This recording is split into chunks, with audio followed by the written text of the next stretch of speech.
الصلاة والسلام عليك يا سيدي يا رسول الله. الصلاة والسلام عليك يا سيدي يا حبيب الله. الصلاة والسلام عليك يا سيدي يا خير خلق الله. خذ بيدي قلت حيلتي أدركني. പരമകാരുണികനായ റബ്ബ് സുബ്ഹാനഹു വ തആല അവന്റെ മഹദ് ഫദ്ല് കൊണ്ട് നമ്മെ എല്ലാവരെയും അവന്റെ പൊരുത്തമുള്ള അടിമകളിൽ ഉൾപ്പെടുത്തി അനുഗ്രഹിക്കുമാറാകട്ടെ. നാം ഓരോരുത്തരും അറിഞ്ഞും അറിയാതെയും രഹസ്യവും പരസ്യവുമായി ചെയ്തു പോയ സകലമാന പാപഭാരങ്ങളും റബ്ബ് സുബ്ഹാനഹു വ തആല നമുക്ക് പുറത്തു മാപ്പ് നൽകി അനുഗ്രഹിക്കുമാറാകട്ടെ. ഈ ദുനിയാവിൽ നിന്ന് വിട്ടകലുമ്പോൾ ആഖിബത്ത് നന്നായി വിജയത്തിന്റെ ഖൈറായ ഒരു മരണം നേടുന്ന സച്ചരിതരായ അടിമകളിൽ അല്ലാഹു സുബ്ഹാനഹു വ തആല നമ്മെ എല്ലാവരെയും ഉൾപ്പെടുത്തി അനുഗ്രഹിക്കുമാറാകട്ടെ എന്ന് ആമുഖമായി ദുആ ചെയ്യുകയാണ്. പ്രിയപ്പെട്ട മുഅ്മിനീങ്ങളെ, ഐഡന്റിറ്റിയെ ചോദ്യം ചെയ്യപ്പെടുന്ന ഒരു കാലഘട്ടത്തിലാണ് നവ ഇന്ത്യൻ സാഹചര്യത്തിൽ നമ്മളൊക്കെ ജീവിച്ചു കൊണ്ടിരിക്കുന്നത്. നാം എല്ലാവരും മുസ്ലിമീങ്ങളാണ്. മുസ്ലിം ഉമ്മത്തിൻ്റെ സ്വത്വബോധത്തിനേറ്റ വലിയ ഒരു തകരാറ്, അപമാനത്തിൻ്റെ ഒരു കയ്പ് നീരെന്ന പോലെ വേദനാജനകമായി നമ്മൾ ഇന്നും ഉള്ളിൽ കൊണ്ടു നടക്കുന്ന ചരിത്രത്തിലെ ഒരു കറുത്ത ദിനമായിരുന്നു ഡിസംബർ 6. അങ്ങനെ ഒരു പുതിയ ഓർമ്മപ്പെടുത്തലിന്റെ ഡിസംബർ 6 നമ്മളിലേക്ക് കടന്നു വരികയാണ്. ഇന്ത്യൻ മുസ്ലിമീങ്ങളുടെ മനതാരിൽ പ്രോജ്വല്യജാജ്വല്യമായി നിലകൊണ്ടിരുന്ന ബാബരി മസ്ജിദ് കിരാതകരങ്ങളാൽ ധ്വംസിക്കപ്പെട്ടു പോയ ഒരു ദിവസമാണ് ഡിസംബർ 6. മഹനീയമായ പള്ളിയുടെ താഴികക്കുടങ്ങൾ തകർക്കപ്പെട്ട ഒരു ദിനം. നമ്മൾ അതിനെ വിശേഷിപ്പിക്കുന്നത് ദ ബ്ലാക്ക് ഡേ എന്നാണ്. ഒരു കറുത്ത ദിനമായിരുന്നു അത്. ഇന്ത്യൻ മുസ്ലിമീങ്ങൾ, ഇന്ത്യൻ സമൂഹം, മുസ്ലിമീങ്ങൾ എന്നല്ല ഇന്ത്യൻ ജനത കൊണ്ടു നടന്ന കമ്മ്യൂണൽ ഹാർമണി അഥവാ സാമുദായികപരമായി കൊണ്ടു നടക്കുന്ന ഒരു സ്നേഹത്തിൻ്റെയും ഒരു ഉദാസീനതയുടെയും പങ്കുവെപ്പിൻ്റെയും ഒക്കെ അടയാളപ്പെടുത്തലുകൾക്ക് മീതെ കടന്നു വന്നിരുന്ന ഒരു കറുത്ത കഴുകനെ പോലെയായിരുന്നു ആ ഒരു സംഭവം. നമുക്ക് ഇന്നും അത് മറക്കാനാകുകയില്ല. സമൂഹത്തിന്റെ അടിത്തട്ടിൽ നിന്ന് പരിശോധിക്കേണ്ട ചില ചോദ്യചിഹ്നങ്ങളാണ് ഇന്നും ബാബരി മസ്ജിദ് നമ്മെ ഉണർത്തിക്കൊണ്ടിരിക്കുന്നത്. വിശുദ്ധമായ ഖുർആനിലൂടെ അല്ലാഹു സുബ്ഹാനഹു വ തആല ഈ മുസ്ലിം ഉമ്മത്തിനെ എന്നും ഉണർത്തുന്ന വലിയ ചിന്ത നൽകുന്ന ഒരു വചനമാണ്. അഊദു ബില്ലാഹി മിനശ് ശൈത്വാനിർ റജീം. ബിസ്മില്ലാഹിർ റഹ്മാനിർ റഹീം. വമൻ അഹ്സനു ഖൗലൻ മിമ്മൻ ദആ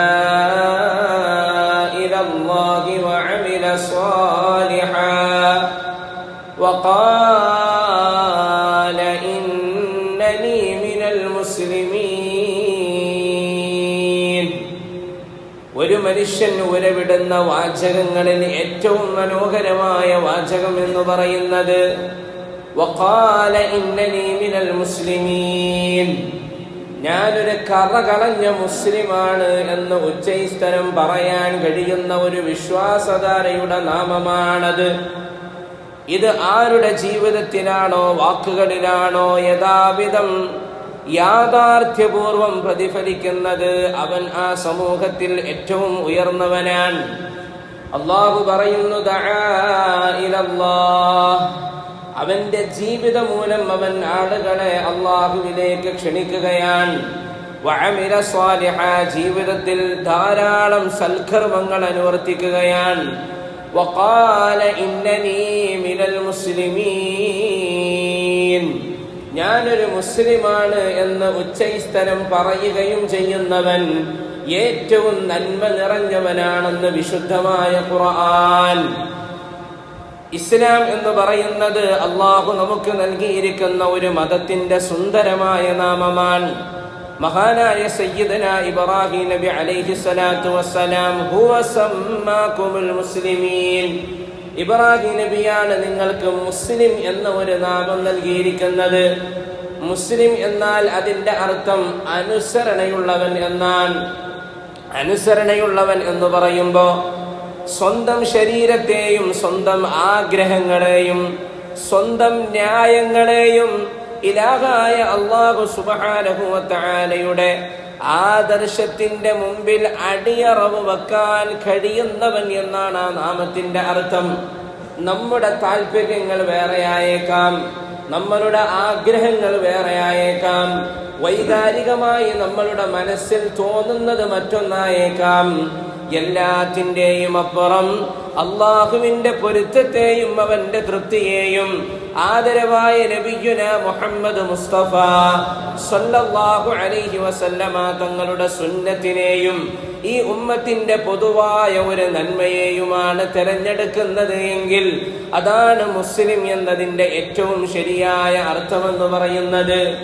നാം നാമം കൊണ്ട് മുസ്ലിമായതുകൊണ്ടായില്ല, നമ്മുടെ വേഷങ്ങളിൽ, വിധാനങ്ങളിൽ, നമ്മൾ ധരിച്ചിരിക്കുന്നതിൽ, നമ്മളുടെ കുടുംബങ്ങളിൽ നാം കൊണ്ടു നടക്കുന്നതിൽ ഇസ്ലാമിന്റെ ചിഹ്നങ്ങൾക്കോ ഇസ്ലാമിന്റെ മൂല്യങ്ങൾക്കോ താല്പര്യം കൊടുക്കാത്തവരാണ് നമ്മളെങ്കിൽ നമ്മൾ മുസ്ലിം നാമധാരികൾ മാത്രമാണ്.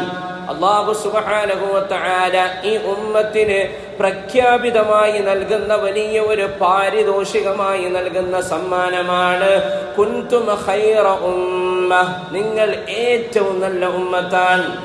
ഈ കാലം വരെ കടന്നുപോയ എത്രയോ സമൂഹങ്ങളും സമുദായങ്ങളും നാഗരികതകളും അഴിഞ്ഞാടിയിട്ടുണ്ട്. അതിന്റെ ഇടയിൽ ഏറ്റവും നല്ല ഉമ്മത്ത് അത് നിങ്ങളുടേതാണ്. ഏറ്റവും നല്ല ഉമ്മത്താകാൻ ഏറ്റവും നല്ല പ്രവാചകൻ കടന്നു വന്നത് നിങ്ങളിലേക്കാണ്. നബിയുനാ വ ശഫീഉനാ മുഹമ്മദ് മുസ്തഫ സല്ലല്ലാഹു അലൈഹി വസല്ലം ഒരു തുറന്ന പുസ്തകം പോലെ അള്ളാഹുവിന്റെ റസൂലിന്റെ ജീവിതം നമ്മുടെ മുന്നിലില്ലേ? നമ്മുടെ ഇരുത്തം, നടത്തം, കിടത്തം, ഉണർവ്, ഉറക്കം എങ്ങനെയാവണമെന്ന് അടിവരയിട്ട് ഹബീബായ റസൂലുള്ളാഹി സ്വല്ലല്ലാഹു അലൈഹി വസല്ലമ തങ്ങൾ പഠിപ്പിച്ചു തന്നിട്ടില്ലേ? സ്വകാര്യമായി നമ്മൾ വ്യക്തി ജീവിതത്തിൽ നിർവഹിക്കുന്ന പ്രാഥമിക കർമ്മങ്ങൾ പോലും എങ്ങനെയാവണമെന്ന് പഠിപ്പിച്ചു പുണ്യ നബി മുഹമ്മദ് മുസ്തഫ സല്ലല്ലാഹു അലൈഹി വസല്ലം. നമ്മുടെ ശരീരത്തിന്റെ വൃത്തി എങ്ങനെയാവണമെന്ന് പഠിപ്പിച്ചു മുഹമ്മദ് മുസ്തഫ സല്ലല്ലാഹു അലൈഹി വസല്ലം. ആന്തരികമായി ആത്മാവിനെ നന്നാക്കാനുള്ള വഴികളും അള്ളാഹുവിന്റെ റസൂല് പറഞ്ഞു തന്നു. ഈ പുറമേ കാണുന്ന ശരീരത്തിന്റെ നന്മക്കും കാതൽ നൽകി മുഹമ്മദ് മുസ്തഫ സല്ലല്ലാഹു അലൈഹി വസല്ലം. ശ്രേഷ്ഠരിൽ ശ്രേഷ്ഠവാനായ മുഹമ്മദ് നബിയുടെ ഉമ്മത്തല്ലേ നിങ്ങൾ? ഈ ഉമ്മത്താണ് ഏറ്റവും നല്ല ഉമ്മത്ത് എന്ന് മുഹമ്മദ് മുസ്തഫ സല്ലല്ലാഹു അലൈഹി വസല്ലമ തങ്ങൾക്ക് അള്ളാഹു നൽകുന്ന ഒരു വാഗ്ദാനമാണ്. അതുമാത്രമല്ല, ഏറ്റവും ശ്രേഷ്ഠമായ ഗ്രന്ഥവും അള്ളാഹു ഇറക്കി തന്നിരിക്കുന്നത് പുണ്യ നബിയുടെ ഉമ്മത്തായ ഈ ഉമ്മത്തിലേക്കാണ്. അത് വിശുദ്ധമായ ഖുർആനാൻ. വതിബിയാനൻ ലികുല്ലി ഷൈ, എല്ലാ കാര്യങ്ങളെയും സമഗ്രമായി വിശദീകരിക്കുന്ന ഒരു പുണ്യഗ്രന്ഥം. ഈ ഗ്രന്ഥം ആരാണോ മുറുകെ പിടിക്കുന്നത് അവന്റെ ജീവിതത്തിൽ ഉയർച്ചയുണ്ട് എന്ന് പുണ്യ നബി മുഹമ്മദ് മുസ്തഫ സല്ലല്ലാഹു അലൈഹി വസല്ലം ആ പുണ്യദൂതരും അള്ളാഹുവിന്റെ പരിശുദ്ധമായ ഖുർആനും നെഞ്ചോട് ചേർക്കാൻ കഴിയാത്ത മുസ്ലിമാണെങ്കിൽ എങ്ങനെയാണ് ഖൈറു ഉമ്മത്തിന്റെ ആളുകളായി നമ്മൾ മാറുക? ഏറ്റവും ശ്രേഷ്ഠമായ ഉമ്മത്തിന്റെ അനുയായികളായി നമ്മൾ മാറുക? ഇത് മുറുകെ പിടിച്ച് ജീവിക്കുന്നവർക്ക് പടച്ച റബ്ബ് കൊടുക്കുന്ന വാഗ്ദാനമാണ്. വലാ തഹിനു, ഒരിക്കലും നിങ്ങൾ നിസ്സാരമാകേണ്ടതില്ല. വലാ തഹ്സനു, അടിയറവ് പറ്റിപ്പോകുന്ന പഴുതുകളിൽപ്പെട്ട് നിങ്ങൾ ദുഃഖിച്ചു പോകേണ്ടതില്ല. വഅൻതുമുൽ അഅലൗന ഇൻ കുൻതും മുഅ്മിനീൻ, ഉള്ളിൽ കറകളഞ്ഞ ഈമാനുള്ളവരാണ് നിങ്ങളെങ്കിൽ ലോകത്തിന്റെ നെറുകയിലേക്ക് ഉയർത്തപ്പെടുന്ന ഒരു നാമം അത് നിങ്ങളുടേതാണെന്ന് പരിശുദ്ധ ഖുർആൻ. വഅൻതുമുൽ അഅലൂൻ, ഏറ്റവും ഉയർന്നു നിൽക്കുന്നത് നിങ്ങളാണ്. പക്ഷേ ഇന്ന് നിങ്ങൾ പല്ല് നഷ്ടപ്പെട്ടു പോയിരിക്കുന്ന സിംഹത്തെ പോലെയാണ്. ആയുധത്തിന്റെ കോപ്പുകളെല്ലാം നഷ്ടപ്പെട്ടു പോയി പഞ്ചപുച്ഛ ഓച്ചാനിച്ച് നിൽക്കുന്ന വെറും ഒരു പാഴ് സമൂഹമായി മാറിയിരിക്കുകയാണ്. കാരണം വ്യക്തി ജീവിതത്തിൽ മുഹമ്മദ് റസൂലുള്ളാഹി തങ്ങൾക്ക് പ്രാധാന്യമില്ല. വിശുദ്ധമായ ഖുർആനിന്റെ ഏടുകൾ പറയുന്ന അധ്യാപനങ്ങൾക്ക് നമ്മൾ ഒരു വിലയും കൊടുക്കുന്നില്ല.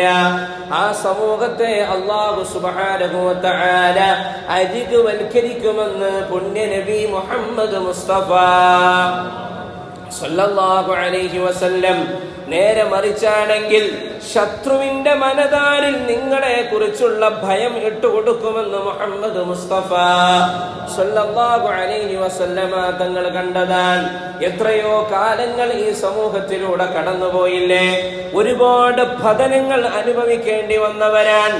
ജബലബി ഖുബൈസ് പർവ്വതത്തിന്റെ മുകളിൽ കയറി നിന്ന് അല്ലാഹു ഏക ഇലാഹാണ്, അവനെ മാത്രമേ നിങ്ങൾ ആരാധിച്ചു കൊള്ളുക, അവനല്ലാതെ ഒരു ഇലാഹുമില്ല എന്ന് ഉച്ചസ്ഥരം പറഞ്ഞ മുഹമ്മദുർ റസൂലുള്ളാഹി സ്വല്ലല്ലാഹു അലൈഹി വസല്ലമ തങ്ങളെ മുഖത്തു നോക്കിയിട്ട് അബൂ ലഹബ് പറഞ്ഞല്ലോ, തബ്ബല്ലക യാ മുഹമ്മദ്, മുഹമ്മദേ സർവനാശവും നിന്റെ മേൽ വന്ന് ഭവിക്കട്ടെ.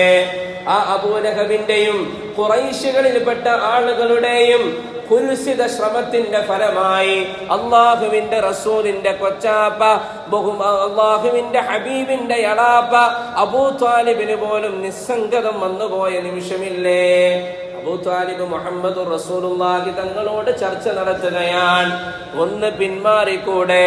ഈ വാഗ്ദാനങ്ങളിൽ നിന്ന്, ഈ വാക്കുകളിൽ നിന്ന്, ഈ പ്രകമ്പനം കൊള്ളിക്കുന്ന ആദർശത്തിൽ നിന്ന് ഒന്ന് പിറകോട്ട് മാറിക്കൂടെ?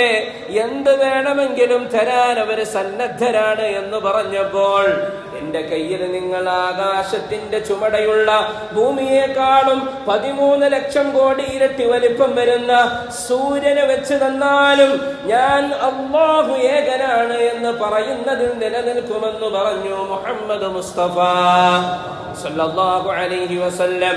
ശിഅബ് അബീ ത്വാലിബ് മലഞ്ചെരിവിൽ 3 വർഷത്തോളം അല്ലാഹുവിന്റെ റസൂല് ഉപരോധം ഏറിയേണ്ടി വന്നിട്ടുണ്ട്. ഒരു വെള്ളമില്ല, അന്നമില്ല, ഒരാൾ പോലും നോക്കാനില്ലാതെ തൊട്ടിലിൽ കിടക്കുന്ന പിഞ്ചോമന പൈതലായ ഫാത്തിമ ബീബി റളിയല്ലാഹു അൻഹാ പാല് കൊടുക്കാൻ ഉന്നത തറവാട്ടിൽ ജനിച്ചു വളർന്ന ഖദീജത്തുൽ കുബ്ര റളിയല്ലാഹു അൻഹുവിന് മുലപ്പാല് പോലുമില്ല. അല്ലാഹുവിന്റെ റസൂല് പറയുന്നുണ്ട്, ജീവിതത്തിൽ നല്ലത് മാത്രം ഭക്ഷിച്ച് ജീവിച്ച ഖദീജ, ഈ ഒരു സമയം നിങ്ങൾക്ക് എന്റെ കൂടെ ചെലവഴിക്കാൻ പ്രയാസമാണ്, അതുകൊണ്ട് നിങ്ങൾ വീട്ടിലേക്ക് പോയി കൊള്ളുക എന്ന് പറയുമ്പോൾ അല്ലാഹുവിന്റെ ഹബീബേ, അങ്ങ് വയറ് നിറക്കാതെ ഇരിക്കുമ്പോൾ ഖദീജക്ക് എങ്ങനെയാണ് മനസ്സമാധാനത്തോടെ ഭക്ഷണം കഴിക്കാൻ കഴിയുക എന്ന് ചോദിച്ച് മുഹമ്മദ് നബി സല്ലല്ലാഹു അലൈഹി വസല്ലമ തങ്ങൾക്ക് ശരീരം ആബാദ ചൂർണം പറിച്ചു കൊടുത്ത സയ്യിദത്തുനാ ഖദീജത്തുൽ കുബ്ര റളിയല്ലാഹു അൻഹാ ഇസ്ലാം മുന്നോട്ട് വെക്കുന്ന ധർമ്മത്തിന്റെ പാഠങ്ങളാണ്. ഇത് നമ്മൾ കേട്ട് ആസ്വദിക്കുന്നതിന് പകരം ഹൃദയത്തിന്റെ ഉള്ളിലേക്ക് നമ്മൾ ചിന്ത കൊടുക്കണം. നമ്മൾക്കാകെ പഴുത് വന്നിരിക്കുന്നത് ഈമാനിന്റെ കുറവാണ്, തഖ്വയുടെ കുറവാണ്. അല്ലാഹുവിന്റെ പൊരുത്തത്തിന് വേണ്ടി പണിയെടുക്കുന്ന, പടച്ച തമ്പുരാന്റെ റിള മാത്രം ആഗ്രഹിക്കുന്ന മുഹമ്മദ് നബി സല്ലല്ലാഹു അലൈഹി വസല്ലമ തങ്ങളുടെ സുന്നത്തുകളിലൂടെ അവിടുന്ന് പഠിപ്പിച്ച ചര്യകളിലൂടെ പോകുന്ന വഴികളിലെല്ലാം പാളയം വന്നിരിക്കുകയാണ്.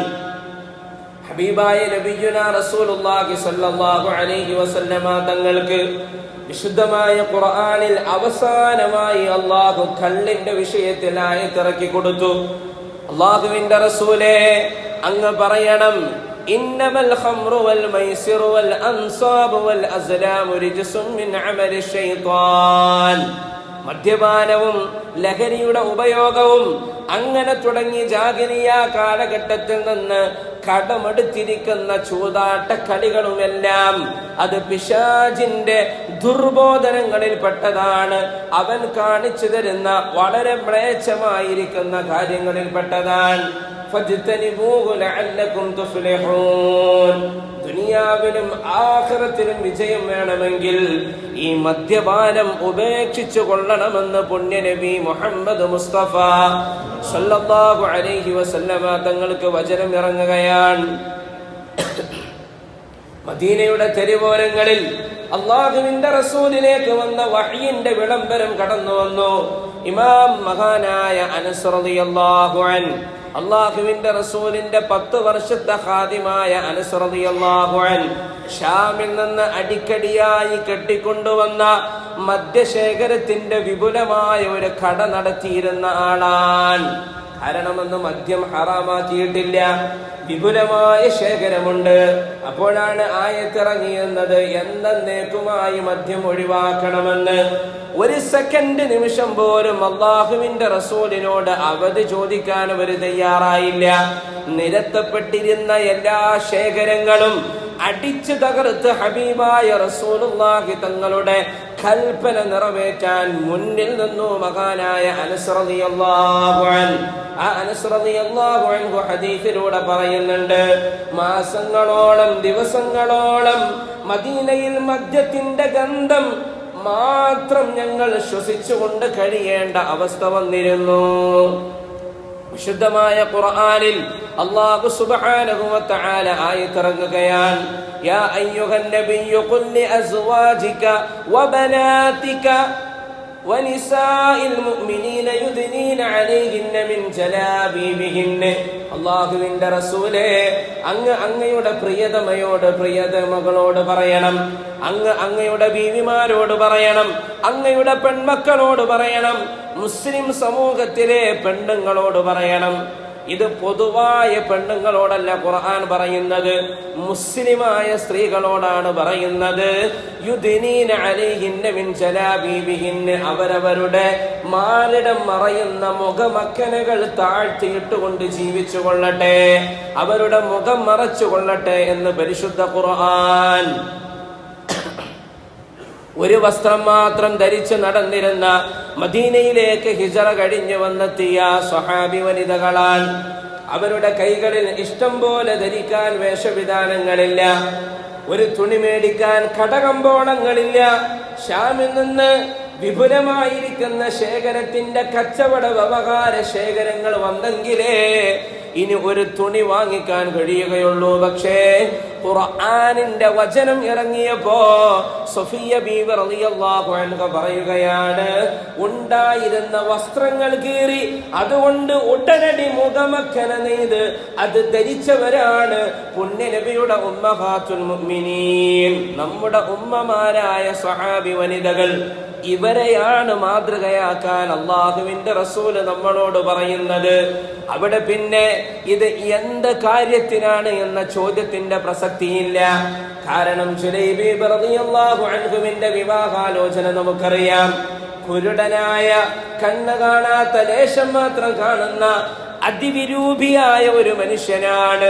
മുഖത്തൊക്കെ വികൃതമായിരിക്കുന്ന, പലതും പൊട്ടിപ്പുറപ്പെട്ട് ആളുകൾ കാണുമ്പോൾ ഒട്ടും സൗന്ദര്യം തോന്നിക്കാത്ത ഒരു സ്വഹാബിയാണ് ജുലൈബീബ് റളിയല്ലാഹു അൻഹു. നിബിതങ്ങൾ ഒരിക്കൽ കണ്ടപ്പോ ചോദിക്കുകയാണ്, ജുലൈബീബേ, എന്താ ഈ കല്യാണമൊക്കെ കഴിച്ചോ, എന്താണ് വിശേഷമെന്ന് ആരായുമ്പോ അള്ളാഹുവിന്റെ റസൂലിനോട് പറഞ്ഞു, നബിയെ, എനിക്കാരാണ് ഒരു പെണ്ണ് തരിക? എന്നെ കണ്ടാൽ കെട്ടാൻ തയ്യാറുള്ളവരാരാണ്? ഹബീബായ റസൂലുള്ളാഹി തങ്ങൾ പറഞ്ഞു, ഞാനൊരു ആലോചന കൊണ്ടുതരാം. തൊട്ടുമുമ്പ് നബിയുടെ അരികത്തേക്ക് യുദ്ധത്തിൽ പോയി ഷഹീദായി വിധവയായി കിടക്കുന്ന ഒരു സഹോദരിക്ക് വിവാഹം ആലോചന നടത്തിയിട്ട് വാപ്പ മടങ്ങി പോയിട്ടേ ഉണ്ടായിരുന്നുള്ളൂ. അള്ളാഹുവിന്റെ റസൂല് ക്ഷണിച്ചു വരുത്തുകയാണ്. എന്നിട്ട് ചോദിച്ചു, നിങ്ങളുടെ മകൾക്ക് ഒരു ആലോചന വേണമെന്ന് പറഞ്ഞിരുന്നില്ലേ? എന്റെ പക്കൽ ഒരാളുണ്ട്, ഞാനത് തന്നാൽ നിങ്ങൾ ഏറ്റെടുക്കാൻ തയ്യാറാകുമോ? അള്ളാഹുവിന്റെ റസൂലേ, അങ്ങ് ആരെ തന്നാലും അത് സ്വീകരിക്കാൻ ഞാൻ തയ്യാറാണ്. അള്ളാഹുവിന്റെ ഹബീബ് പറയുകയാണ്, ഞാൻ നിങ്ങളുടെ മകൾക്ക് നിശ്ചയിച്ചിരിക്കുന്നത്, നിർണയിക്കുന്നത് ജുലൈബീബ് റളിയല്ലാഹു അൻഹുവാൻ. ഇത് കേട്ടപ്പോൾ മനസ്സിൽ ഒരു നീരസം തോന്നുകയാണ്. സമ്പത്തുള്ള ധനികയായ ഒരു തറവാട്ടിലെ എന്റെ പ്രിയപ്പെട്ട പുത്രിക്ക് ആരാരുമില്ലാത്ത കാണാൻ വൈരൂപ്യമുള്ള ജുലൈബീബിനെയാണോ തീരുമാനിക്കുന്നത്? മറുത്തൊന്നും പറയാതെ ഞാൻ എന്റെ ഭാര്യയോടൊന്ന് ആലോചിക്കട്ടെ എന്നും പറഞ്ഞ സ്വഹാബി മടങ്ങിപ്പോവുകയാണ്. വീട്ടിലേക്ക് കടന്നു വന്നു പ്രിയപ്പെട്ട പ്രിയതമയോട് പറയുകയാണ്, അള്ളാഹുവിന്റെ റസൂലിനെ ക്ഷണിച്ചു വരുത്തിയതൊരു വിവാഹ ആലോചനയുടെ കാര്യം പറയാനാണ്. മകൾക്ക് അള്ളാഹുവിന്റെ റസൂല് പറയുന്നത് വിരൂപിയായ ജുലൈബീബ് റളിയല്ലാഹു അൻഹുവിനെ കുറിച്ചാണ്. ഇത് കേട്ടപ്പോൾ ഉമ്മ പ്രതികരിക്കുകയാണ്, എന്തേ അള്ളാഹുവിന്റെ റസൂല് ഇങ്ങനെ ഒരു തീരുമാനം പറയുന്നത്? എന്തേ നബി സല്ലല്ലാഹു അലൈഹി വസല്ലമ തങ്ങൾ ജുലൈബീബിന്റെ കാര്യം പറയുന്നത്? നമ്മളുടെ കുടുംബത്തിന്റെ കാര്യം, നമ്മളുടെ അവസ്ഥ എന്തേ മുഹമ്മദുർ റസൂലുള്ളാഹി തങ്ങൾക്ക് അറിയില്ലേ? ഇത് ഒടിഞ്ഞ് പാത്ത് കേട്ടുകൊണ്ടിരിക്കുന്ന വാതിൽ പൊളിയുടെ ഉള്ളിൽ നിന്ന് മകൾ വിളിച്ചു പറയുകയാണ്, ഉമ്മ,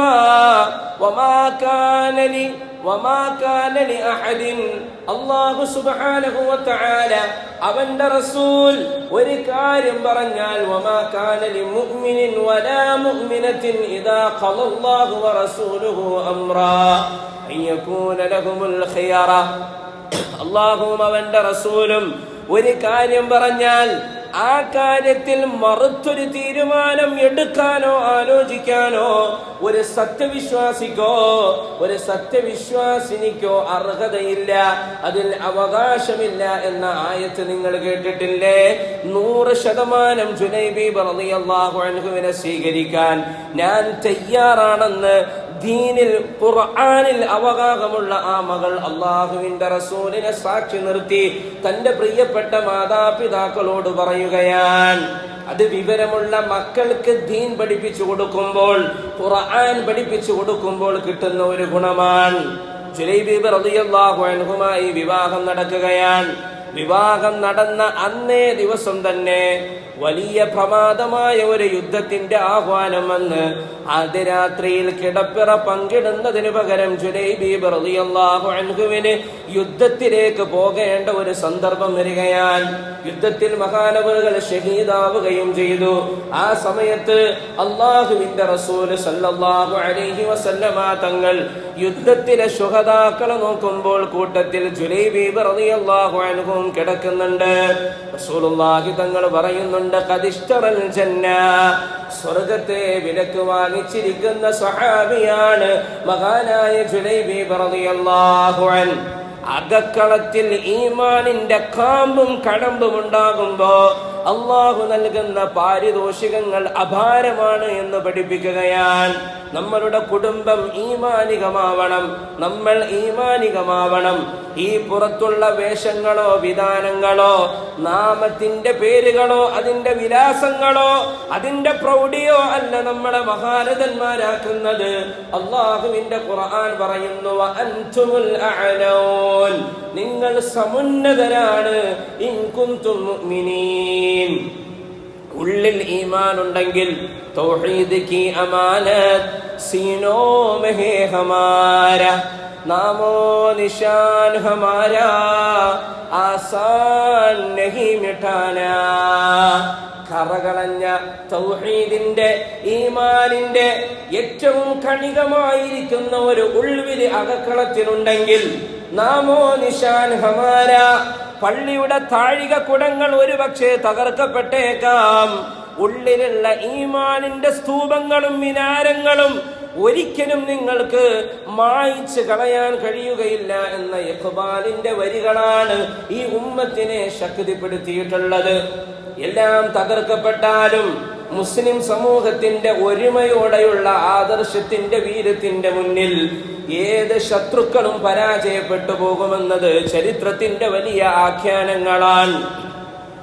800 വർഷക്കാലം ഇന്ത്യ ഭരിച്ച മുസ്ലിമീങ്ങൾ ഇന്നും അഭിമാനത്തോടെ ലോകത്തിന്റെ നെറുകയിൽ 3ാമത് ആളുകൾ കാണണമെന്ന് ആഗ്രഹിക്കുന്ന താജ്മഹൽ അടക്കമുള്ളതെല്ലാം പണി കഴിപ്പിച്ചു കൊടുത്തത് ഇതേ നാമമാണ്. ഈ നാമങ്ങൾക്ക് എന്തുകൊണ്ടാണ് ഉത്തരേന്ത്യയിലും ഇന്ത്യയുടെ ഈ കൊച്ചു കേരളം വിട്ടാലുള്ള പ്രദേശങ്ങളിലൊക്കെ ഈ കാണുന്ന രീതിയിലുള്ള അരക്ഷിതാവസ്ഥ കടന്നു വന്നത്? അവർക്കിടയിലുണ്ടായ അനൈക്യമാണ്. ഒരു നേതൃത്വത്തെ അംഗീകരിക്കാൻ അവർ തയ്യാറായില്ല. ഒരു ചെറിയ പഴുതിന്റെ പേരിൽ വിഘടിക്കാനുള്ള അവസരങ്ങൾ മുന്നിൽ വന്നപ്പോ അവരൊക്കെ പിളർന്നുപോയി. രാഷ്ട്രീയത്തിന്റെ പേരിൽ ചെറിയ ചെറിയ സംഘങ്ങളായി, ധൂളീപടലങ്ങളായി വിഭജിച്ചപ്പോ രാഷ്ട്രീയപരമായും സാമുദായികപരമായും ഒന്നും നേടാൻ കഴിയാത്ത വിഘടിക്കപ്പെട്ടു പോയിരിക്കുന്ന തുള്ളികൾ മാത്രമായി പോയി മുസ്ലിമീങ്ങൾ. അല്ലാഹു സുബ്ഹാനഹു വ തആല പറയുന്നത് വഅതസിമു ബിഹബ്ലില്ലാഹി ജമീഅ. നിങ്ങളുടെ കുടുംബത്തിനാണെങ്കിലും നിങ്ങളുടെ നാട്ടിലാണെങ്കിലും നിങ്ങളുടെ ജീവിതത്തിന്റെ ഏത് മേഖലകളിലും അല്ലാഹു നൽകിയിരിക്കുന്ന ഈമാനിന്റെ പുറത്ത് മുറുകെ പിടിച്ച് നിങ്ങൾ ഒരുമയോടെ നിലനിൽക്കണമെന്നാണ്. ഈ പാഠത്തിന് അടിവരയിടുന്ന ഒരു ജീവിതത്തിന് എന്ന് മുസ്ലിം സമൂഹം തയ്യാറാകുമോ അന്നേ അവർക്ക് അല്ലാഹു സുബ്ഹാനഹു വ തആല ശാശ്വതമായ വിജയം നൽകുകയുള്ളൂ എന്ന് അസ്ഹാബുൽ ബദറിന്റെ ബദർ നമ്മെ പഠിപ്പിക്കുകയാണ്. വിഘടിക്കുമ്പോൾ ഉഹദിന്റെ പരാജയങ്ങൾ ഏറ്റുവാങ്ങേണ്ടി വരും. ഒരുമിക്കുമ്പോൾ ബദറിന്റെ ദൈവികമായ മനോഹരമായ വിജയത്തിന്റെ മനോഹാരിതകൾ അനുഭവിക്കാനും നമുക്ക് കഴിയും. അല്ലാഹു നമുക്ക് ഈമാൻ കനിഞ്ഞേകുമാറാകട്ടെ. ഈമാനിന്റെ ഉൾഖനം ആസ്വദിക്കുന്ന ജീവിതവും മരണവും അല്ലാഹു നമുക്ക് പ്രദാനം ചെയ്യട്ടെ.